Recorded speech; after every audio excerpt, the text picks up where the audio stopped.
امروزا روند کارهای بنیادکاری و سازندگی و آبادانی در ناحیه عبدالرحمن جامی نیز وسعت تازه پیدا می‌کند. ساکنان ناحیه با درک بلند مسئولیت وطنداری با شکرگزاری از فضای آرام و آسوده وطن جهت آباد نمودن محل زیست خود هدفمندانه نقش مؤثر می‌گذارند.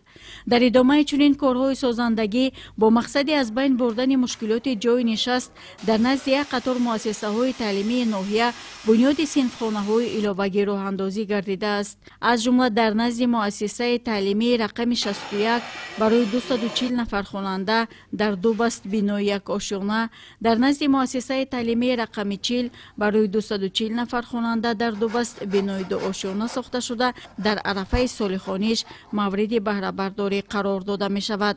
همزمان در دهه بستان سلیمانوه واقع در جماعت دهات وخشان ساختمان مؤسسه تا مکتبی برای 100 نفر کودک آغاز گردیده در پیشگاه جشن باشکوه کشور 35 سالگی استقلالیت دولتی به استفاده داده می شود.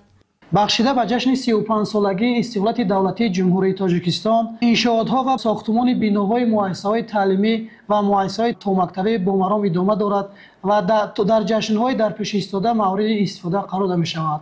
از سال تحصیل سپری گردیده در نزد مؤسسه‌های تعلیمی 70 صنفخانه علاوه‌ای مورد استفاده قرار داده شد. عین حال باشد در نزد 12 مؤسسه تعلیمی صنفخانه‌های علاوه‌ای ادامه دارد و در زمینه مؤسسه تحصیلات میانه عمومی رقم 11 که واقع در جماعت وخشان بنیاد مؤسسه تا مکتبی رقم 8 که برای 100 کودک که در جشن 35 سالگی استقلال دولتی جمهوری تاجیکستان ساخته به استفاده داده می‌شود. در دایره چنین اقدام و تشبس‌های سازنده در دهه پراودای جماعت دهاتی وخشان با دستگیری مقامات محلی ساکنان دهه، صاحبکاران و مهاجران مهنتی خرد و بزرگ دهه طریق حشر دستجمعانه به مسافه 1 کیلومتر راه اهمیت محلی داشته را منفرش کردند که این عمل بار دیگر بازگویی سرجمعی مردم و تامین صلح و ثبات کامل در کشور است.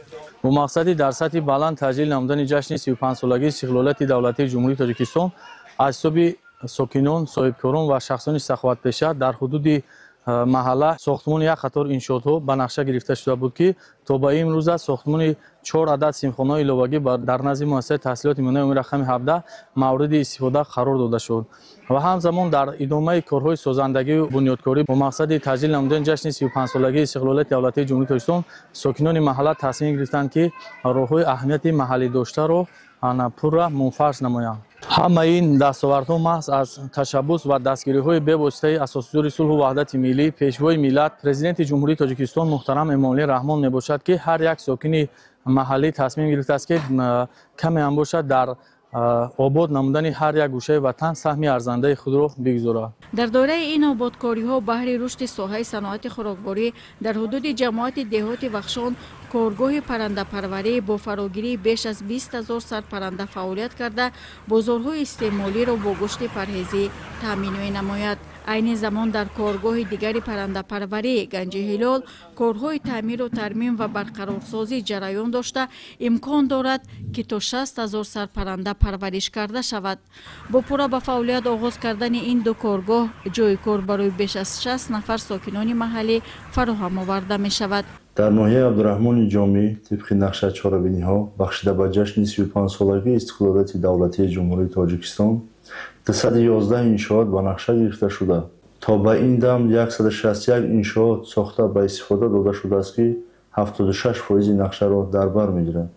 این چنین از طرف صاحبکاران، شخصان سخاوتپیشه، ساختمان‌های خرد و بزرگ به نقشه گرفته شده. کارهای ساختمانی با مرام ادامه دارد.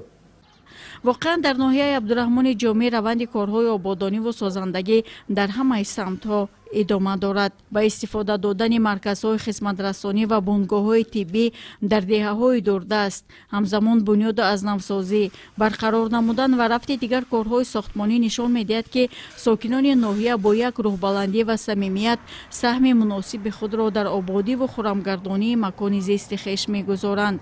این همه آبادکاری‌ها گواه آن است که امروز مردم کشور در پرتو دستور و هدایت‌های خردمندانه و نجیبانه سرور دولت سرجمانه و صادقانه زحمت کشیده پیوسته در تلاش روزگار شایسته که یکی از هدفهای عالی دولت و حکومت تاجیکستان می باشد قدم‌های устувору боварӣ бахш мегузорад.